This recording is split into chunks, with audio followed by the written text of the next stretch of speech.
Hey guys, पुरातत्वविदों ने Cambodia में एक प्राचीन हिंदू मंदिर में कुछ बहुत ही अजीब चीजों का पता लगाया है, जिसे सरासरंग कहा जाता है। और यह अभूतपूर्व है, क्योंकि यह प्राचीन मूर्तियों और मंदिरों के बारे में हम जो कुछ भी जानते हैं उससे बदल देता है।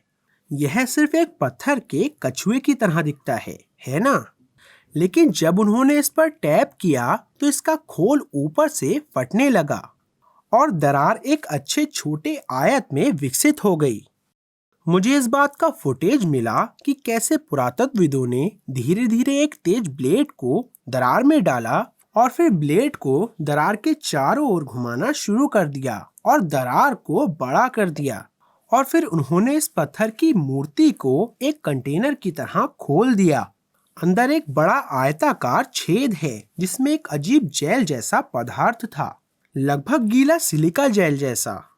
आप देख सकते हैं कि कैसे पुरातत्वविद इसका एक छोटा सा नमूना ले रहे हैं और यह पता लगाने की कोशिश कर रहे हैं कि यह क्या है, यह जेल क्या है और इसे सुरक्षित रूप से इस पत्थर के पात्र में क्यों रखा गया है और इसे मंदिर परिसर में क्यों दफनाया गया।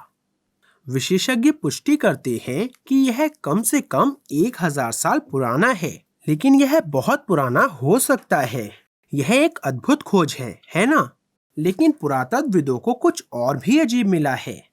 उन्हें एक और पत्थर का कछुआ मिला जो मिट्टी में दब गया था और वे उसे खोलने में सक्षम थे। इसके खोल पर एक त्रिभुज के आकार का ढक्कन था और उन्होंने जो अंदर पाया वह चौंकाने वाला है। उन्हें बड़े करीने से पॉलिश किए गए क्रिस्टल क्वार्ट्ज पत्थर मिले। कई समाचार स्रोत इसकी पुष्टि करते हैं और उन्हें साइड पर दबे हुए सैकड़ों बड़े करीने से पॉलिश किए गए क्रिस्टल क्वार्ट्ज पत्थर मिले। मेरा मतलब है, देखिए, यह उत्खनन स्थल से मूल फुटेज है। क्रिस्टल 2 प्लास्टिक बैग में भरे हुए हैं और इस तरह वे 1000 साल तक गंदगी और दंदल में पड़े रहे। कल्पना कीजिए, जब वे काटे गए थे तब वे कैसे दिखते होंगे। जैसे ही ये मिले, स्थानीय लोगों ने बड़ी संख्या में आकर प्रार्थना करना शुरू कर दिया, क्योंकि उन्हें महसूस हुआ कि उनमें से एक अजीब ऊर्जा निकल रही है। कंबोडियाई बहुत आध्यात्मिक लोग हैं और उन्होंने इन कलाकृतियों और क्रिस्टल पर सभी प्रकार के अनुष्ठान किए। लेकिन क्या यह सिर्फ उनसे निकलने वाली आध्यात्मिक ऊर्जा है या इन सबके पीछे कोई विज्ञान है? मेरा मतलब है कि प्राचीन बिल्डरों ने सैकड़ों क्रिस्टल क्वार्ट्ज पत्थरों को क्यों काटा, उन्हें पॉलिश किया और उनकी रक्षा की। आज हम ट्रांजिस्टर इंटीग्रेटेड सर्किट के लिए सेमीकंडक्टर में उसी सामग्री का उपयोग करते हैं। हमारे द्वारा उपयोग किए जाने वाले पहले रेडियो संचार उपकरण विशुद्ध रूप से क्रिस्टल क्वार्ट्ज का उपयोग करके बनाए गए थे। क्या यह संभव है कि प्राचीन निर्माता किसी प्रकार के रेडियो संचार उपकरण का उपयोग कर रहे थे? लेकिन कछुए के डिब्बे के अंदर उन्हें कुछ और भी अजीब मिला। उन्हें कांसे के पतले तार मिले। पुरातत्वविद इससे चकित हैं और वे इसे यह कहकर खारिज कर देते हैं कि ये सिर्फ धार्मिक उद्देश्यों के लिए इस्तेमाल किए जाने वाले धागे थे। कोई भी हिंदू या बौद्ध अनुष्ठान कभी भी कांसे के धागे का उपयोग नहीं करता है। यह अनसुना है। ये कांसे के तार हैं और प्राचीन बिल्डर्स इसका इस्तेमाल किसी और कारण से कर रहे थे। कांस्य धातु नहीं है, यह तांबे और टीन जैसी कई धातुओं से बना मिश्र धातु है और प्राचीन बिल्डरों ने उन्हें पतले तारों में बनाया है। किसी प्रकार के बिजली या इलेक्ट्रॉनिक उद्देश्य के अलावा इन कांस्य तारों का और क्या उपयोग हो सकता है? आज हम कांसे के तार का उपयोग करते हैं। आप किसी स्टोर में जाकर फास्फोरस के कांसे के तार खरीद सकते हैं और स्विच, रिले, सभी प्रकार के बिजली और इलेक्ट्रॉनिक उपकरणों के लिए इसका उपयोग कर सकते हैं। क्या यह महज एक संयोग है कि उन्हें क्रिस्टल क्वार्ट्ज और कांसे के तार एक साथ मिले? कुछ दशक पहले हमारे द्वारा उपयोग किए जाने वाले क्रिस्टल रेडियो सेटों को देखें। ये तारों और क्रिस्टल क्वार्ट्ज से बने साधारण उपकरण थे। मेरा मतलब है कि केवल एक चीज जो गायब है वह एक एंटीना है और वे इन वस्तुओं के साथ एक क्रिस्टल रेडियो डिवाइस बना सकते हैं और सिग्नल प्राप्त करना शुरू कर सकते हैं। और मानिए या ना मानिए, उन्हें भी मिट्टी में दबी हुई या अजीब धातु की वस्तुएं मिली हैं। क्या आप देख सकते हैं कि ये क्या है? क्या ये धार्मिक त्रिशूल है या ये रेडियो संचार के लिए उपयोग किए जाने वाले एंटीना है? जब पुरातत्वविदों ने मिट्टी को साफ किया तो उन्हें अपनी आंखों पर विश्वास नहीं हुआ, क्योंकि ये बहुत ही उच्च गुणवत्ता वाली धातु की वस्तुएं हैं जो लगभग कोई भी विकृति नहीं दिखाती हैं। इतने लंबे समय तक दफन रहने के बावजूद उनमें जंग या सड़न का कोई निशान नहीं था। क्या यह संभव है कि इन उच्च गुणवत्ता वाली धातु की छड़ों वाले इस त्रिशूल को प्राचीन काल में एंटीना के रूप में उपयोग किया जाता था? मेरा मतलब है कि क्या संभावना है कि क्रिस्टल क्वार्ट्ज, कांस्य तार और नुकीले धातु की छड़ें एक ही स्थान पर एक संयोग के रूप में पाई जाती हैं?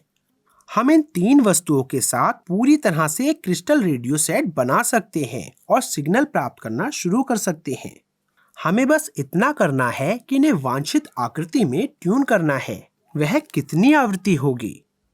पुरातत्वविदों ने सोचा था कि उन्होंने इन सभी दफन कलाकृतियों का पता लगाने का काम पूरा कर लिया है, लेकिन उन्हें गलती से सभी वस्तुओं के ठीक बगल में मिट्टी में एक छोटी सी गांठ मिल गई। उन्होंने इसकी सावधानीपूर्वक खुदाई शुरू की और उन्हें एक विशाल पत्थर की कलाकृति मिली। क्या आप अनुमान लगा सकते हैं कि यह वास्तव में क्या है? यह आंशिक रूप से नष्ट हो गया है, लेकिन इस पत्थर पर अंदर ज्योमेट्रिक पैटर्न के साथ एक चक्र की अजीब नक्काशी है। यह विचित्र है क्योंकि यह एक फ्रीक्वेंसी जैसा दिखता है। आज हम फ्रीक्वेंसी को दृश्यों में बदलने में सक्षम हैं। किसी भी विशिष्ट फ्रीक्वेंसी जिसे हम ट्यून करते हैं उसे एक दृश्य के रूप में चित्रित किया जा सकता है, और वे लगभग हमेशा इन गोलादार पैटर्न की तरह दिखते हैं जिनमें ज्योमेट्रिक आकार होते हैं। और यह पत्थर की कलाकृति जो एक टूटा हुआ नाग है, ठीक उसी विशिष्ट फ्रीक्वेंसी को दर्शाता है। मैंने आपको यह फ्रीक्वेंसी पहले भी दिखाई है और बताया है कि वे कैसे नागों से जुड़ी हैं। आज हम अपने पसंदीदा रेडियो स्टेशन को सुनने के लिए एक विशिष्ट फ्रीक्वेंसी में ट्यून करने के लिए रेडियो ट्यूनर का उपयोग करते हैं। क्या यह संभव है कि प्राचीन निर्माता क्रिस्टल रेडियो उपकरणों का उपयोग करके सूचना प्राप्त करने के लिए इस विशिष्ट फ्रीक्वेंसी का प्रयोग कर रहे थे? यदि हाँ, तो उन्हें ये संकेत कौन भेजेगा? 2007 के बाद वैज्ञानिकों ने गहरे अंतरिक्ष से आने वाले अजीब रेडियो संकेतों के लगभग 85 उदाहरण दर्ज किए हैं। संकेतों को फास्ट रेडियो बर्ड्स या FR-20 कहा जाता है। वैज्ञानिक हैरान हैं क्योंकि प्रत्येक संकेत अद्वितीय है। यह कभी भी खुद को दोहराता नहीं है, जो इंगित करता है कि ये संकेत एक उन्नत बुद्धिमान स्रोत से आ सकते हैं। क्या यह संभव है कि प्राचीन निर्माता क्रिस्टल रेडियो सेट का उपयोग करके अन्य सांसारिक प्राणियों के साथ संवाद कर रहे थे? हम इन क्रिस्टल, कांसे की तारों, 3 नुकीले धातु की छड़ों और एक फ्रीक्वेंसी डायग्राम को और कैसे समझा सकते हैं जो सभी एक ही स्थान पर पाए जाते हैं? मैं प्रवीण मोहन। वीडियो देखने के लिए बहुत बहुत धन्यवाद। सब्सक्राइब करना ना भूलें और सभी अपडेट्स पाने के लिए घंटी के बटन को भी क्लिक करें। कृपया इस वीडियो को लाइक करें और मैं आपसे जल्द ही बात करूंगा। बाय।